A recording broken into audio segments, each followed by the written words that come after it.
Zetetic cosmos, or conclusive evidence that the world is not a rotating, revolving globe, but a stationary plane circle by rectangle. Preface to second edition. Since the first edition of this work, an unpretentious pamphlet of 48 pages, was published, so much interest in the subject has been manifested that a second edition is without doubt called for. In fact, long after the first edition was exhausted, letters from various parts of the world were received, asking for copies which, to our regret, could not be supplied. In that pamphlet, very much of the evidence we had accumulated from various sources had to be omitted, so as to reduce what otherwise would have been a bulky volume to a short treatise, retaining sufficient evidence to convince the minds of those who would take cognizance of and duly estimate proved facts of nature. Our labors have not been in vain. Many have been enabled to see through the delusions of modern astronomy. Letters from various parts testify that, in some cases, men and women have begun to make use of their brain power, which had been stunted and dwarfed by acceptation, without the slightest proof of the unscientific, unreasonable, unnatural, and infidel teachings of men foisted upon a credulous public in the name of science. Others, again, tell that the writers have thrown to the moles and to the bats the worldwide and almost universally believed hoax that we are living on a whirling sea-earth globe revolving faster than a cannonball travels, rushing through space at a rate beyond human power to conceive.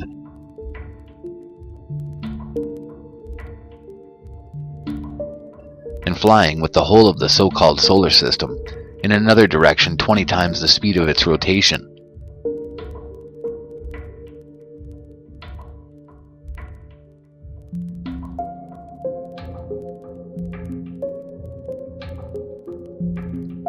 To the editors of newspapers who, whether favorably or unfavorably, reviewed the pamphlet, our thanks are due and now respectfully tendered. This edition is sent forth with the assurance of the divine blessing and the firm conviction that truth is strong and must prevail. T.W. Castle Buildings, Durban, Natal, South Africa, November 1899. Introduction. It will be noticed that the style of this volume differs considerably from the first edition. In that edition we divided the book into 4 parts, viz. Scientific assertions, Bible statements, natural proofs, and applications and conclusion. The first of these was covered by extracts from well-known astronomical works. The second was filled with Bible quotations, the direct opposite of the astronomical speculations. The third division contains many proofs of the impossibility of the truth of the globe theory, the last division being made up of the logical arguments founded on the first 3. For convenience of reference, we have arranged the present edition alphabetically.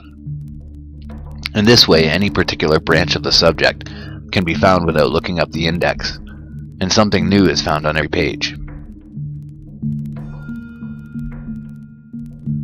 Briefly, modern astronomical teaching affirms that we live on a globe, which rotates, revolves, and spins away in space at brain-reeling rates of speed, that the Sun is 1.5 million times the size of the Earth globe, and nearly 100 million miles distant from it.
that the moon is about a quarter the size of the Earth, that it receives all its light from the sun, and is thus only a reflector, and not a giver of light, that it attracts the body of the Earth, and thus causes the tides, that the stars are worlds and suns, some of them equal in importance to our own, Sun himself, and others vastly superior, that these worlds, inhabited by sentient beings, are without numbers and occupy space, boundless in extent and illimitable in duration, the whole of these interlaced bodies being subject to, and supported by, universal gravitation, the foundation and the father of the whole fabric.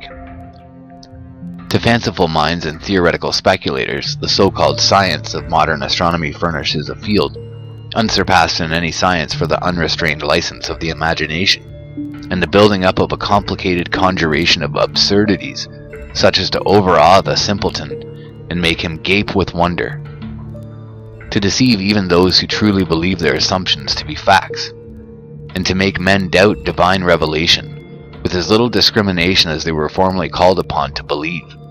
If the reader will carefully follow and weigh the evidence in the following chapters, he cannot fail to be delivered from the thraldom of popular credulity and led to seek the truth for himself. Current science declares that the Earth was once shot off from the sun, a piece of molten rock which by universal attraction became larger, by indrafts from without, as the late R.A. Proctor assures us. This molten mass took 350 million years to cool down, for protoplasm to get a footing, which took millions of years by evolution and selection to produce a Darwinian ape. Evolution and selection allied to and combined with the survival of the fittest, again took many millions of years to evolve primeval man, many ages again elapsing before historical man was produced. There are 4 bodies, according to the late R.A. Proctor, which represent 4 stages of what we may term astronomical progression, as follow. The moon was once inhabited, but is now a chaotic mass. 2. The Earth is inhabited. It was once like the planet Jupiter. Earlier still it was like the Sun, and will become like the moon now is. Jupiter was once like the Sun. It is being prepared for inhabitants. When inhabited, it will be like the Earth.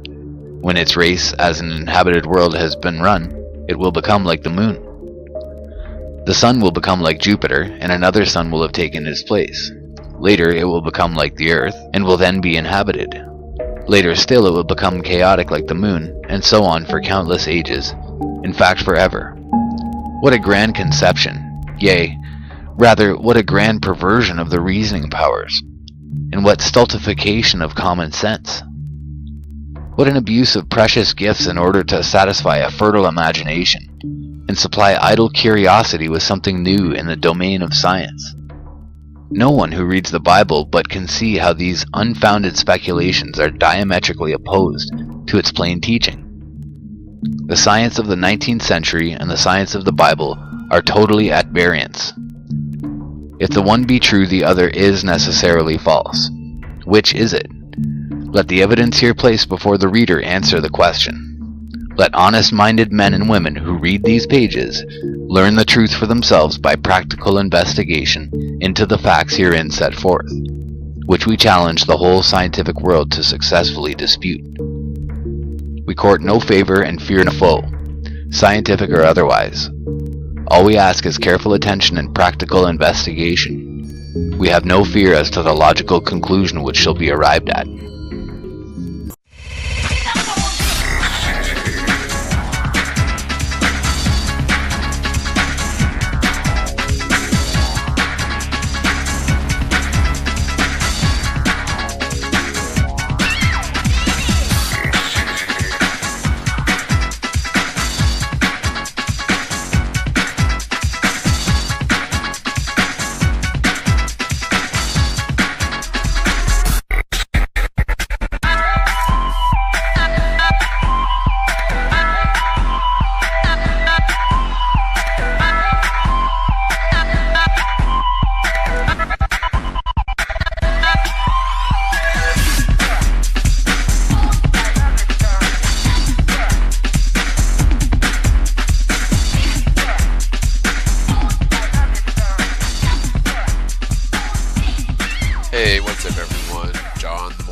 here for a short video.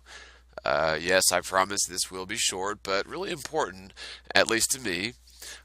In the past year of first debunking, then researching, then jumping the fence to the bizarre conclusion that the heliocentric model absolutely doesn't work in terms of physical experiments, repeatable observations, or any sort of tangible evidence you can possibly imagine, all of that contradicts the heliocentric model, which is the one where we live, stuck to the side of a spinning sphere, thanks to the theory of gravity and the theory of the Big Bang, just to name a few. The main purpose of this video is not necessarily to provide a working stationary plane model, but instead to make a few points which must be considered and personally verified by each person on an individual level. So many people have asked me, and I've often asked myself, is there a silver bullet, or what is the silver bullet, so to speak, that will instantly show a person that the heliocentric model actually doesn't work? There really is such a robust smorgasbord of evidence to choose from. It's often difficult deciding where to begin with a standard, well-educated person and presenting them, the most outlandish and bizarre theory imaginable in such a way that they will not deem you hypnotized, stupid, crazy, or some combination of those three. It is very bizarre considering the extremely nonsensical and indeed preposterous so-called pillars of the heliocentric model, including but not limited to curvature of the Earth's overall surface, making it a sphere, which is an assumption that is proven to be false. Another one would be axial rotation, meaning the North Polar area spins at, half the speed as the hour hand on a clock, while the equator allegedly spins 1,037.5 miles per hour, with no sense of disparity in between the two positions, even though at the North Pole spinning half the speed as the hour hand on a clock, you would be parallel with the axis and on top of the axis. However, at the equator, while spinning 1,037.5 miles an hour, you'd be perpendicular to the axis, 4,000 miles away from the center of rotation, and zipping around a curve, vertically falling about 130 miles an hour at the equator. Yet, there's no sense of disparity of spinning, centrifugal force, gravity, that sort of thing between the North Pole and the equator. Now, gravity is another big one in terms of these assumptions that are allegedly responsible. Gravity is allegedly responsible for tethering the sun to the galactic center during its theoretical 250 million year cycle around the hypothetical Milky Way galaxy. Plus, gravity tethers the Earth and all of the other so-called planets theoretically to the sun, and even further, allegedly tethering the moon to the Earth in such a way that gravity is undetectable. One would imagine that with all of these complex operations of gravity and it being such a powerful and abundant force, traversing and penetrating all matter, space and time, you would think, would be just full of all sorts of evidence of gravity, and it would be detectable in a very tangible sense, especially when talking about nearby relationships involving our local celestial bodies such as the moon and the sun. Now, this is of course not the case, and only within the last few weeks or months, maybe, gravity waves have been conveniently, allegedly discovered by none other than LIGO, a group of scientists, and LIGO is some sort of interferometer device. It's the, quote, most precise measuring device ever built. But this group of scientists running LIGO, who just so happen to be very thirsty for grant money, they've convinced themselves, due to a blip on a chart, that they have found proof of gravity waves, as well as black holes, as well as binary black holes, as well as binary black holes merging into a singularity, double positive, single singularity, but whatever. But all of these, very, very exciting and astounding discoveries by LIGO, because they interpreted a blip on a chart. We have detected gravitational waves.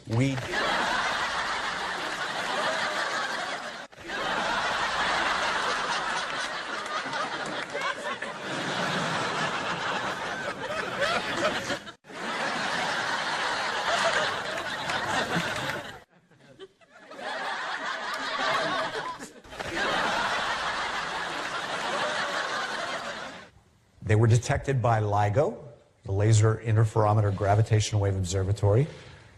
LIGO is the most precise measuring device ever built. Let me start with what we saw. So on September 14th, 2015, Anna recorded a signal, and the signal had a very specific characteristic.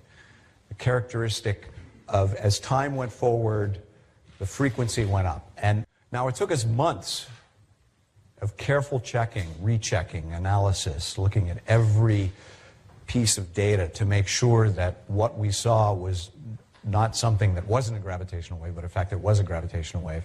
And we've convinced ourselves. That's the case, and we're here to announce that today.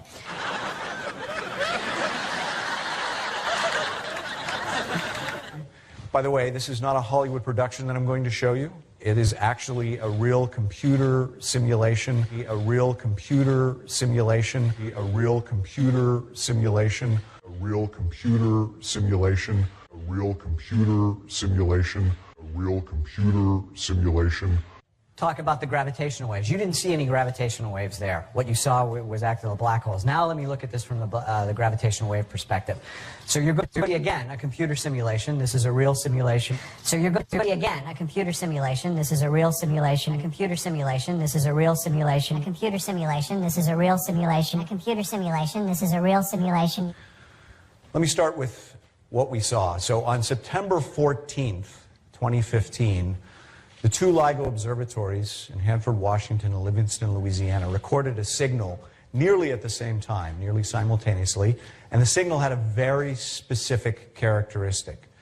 The characteristic of, as time went forward, the frequency went up.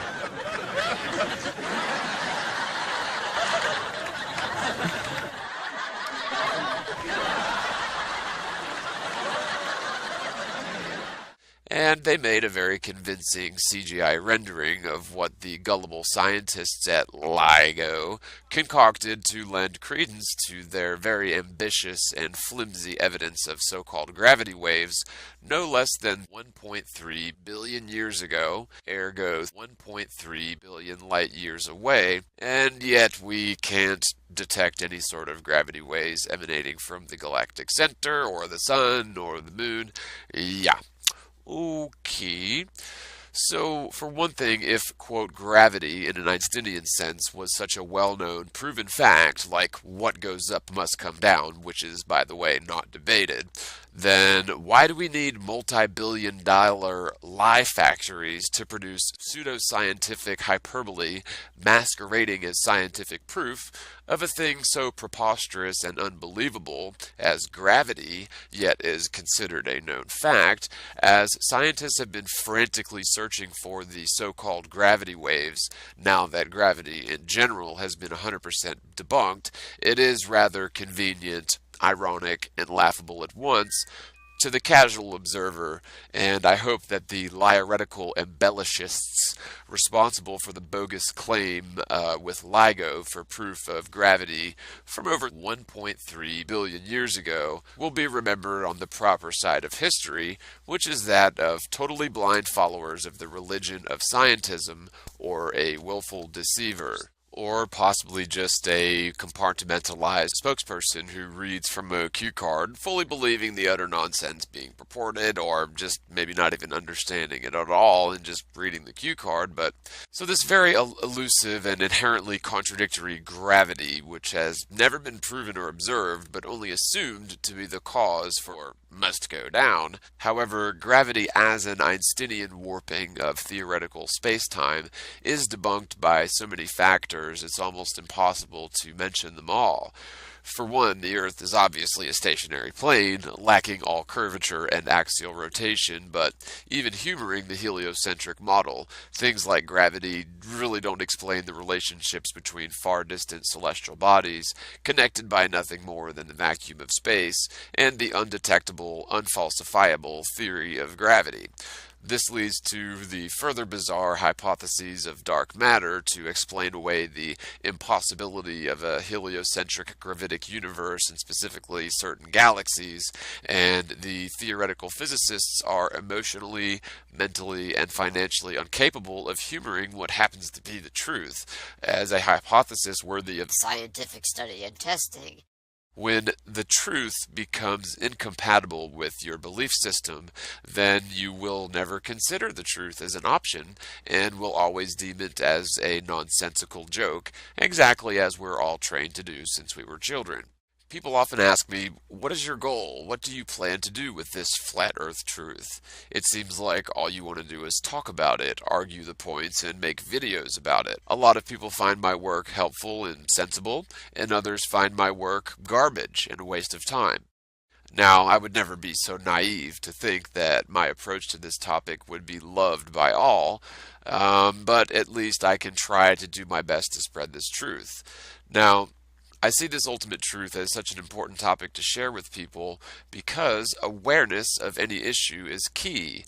I've found, unfortunately so, that there is no sort of silver bullet that will instantly wake someone up to this topic. People are, for the most part, hardwired to reject this topic no matter what. And so the best that we can do is present evidence in a logical fashion and testimony in terms of how we as globers became globe earth skeptics and ultimately flat earth proponents, and how we came to the conclusions not by some illusion or hypnotism or leap of faith, but instead as an honest result of following the scientific method, which involves humoring theories to test their validity. And this is the very fundamental purpose of the scientific method to begin with. On the other hand, the end of that process, the end of the scientific method, is that we must ultimately cast aside theorem which do not adhere to observable reality. So if a theory is falsified by even a single experiment or observation, or especially multiple experiments and observations, then that theorem, there's no further reason to humor that theorem as possible because it has been falsified. Now, with that being said, and approaching the major topic of this video, the Flat Earth movement, so it's called in its current modern sense, is very much in its infancy, although there's a ton of really great information out there and so much verifiable evidence to reject the heliocentric model and ultimately see the truth for what it is. No use changing all the history books just for little old me.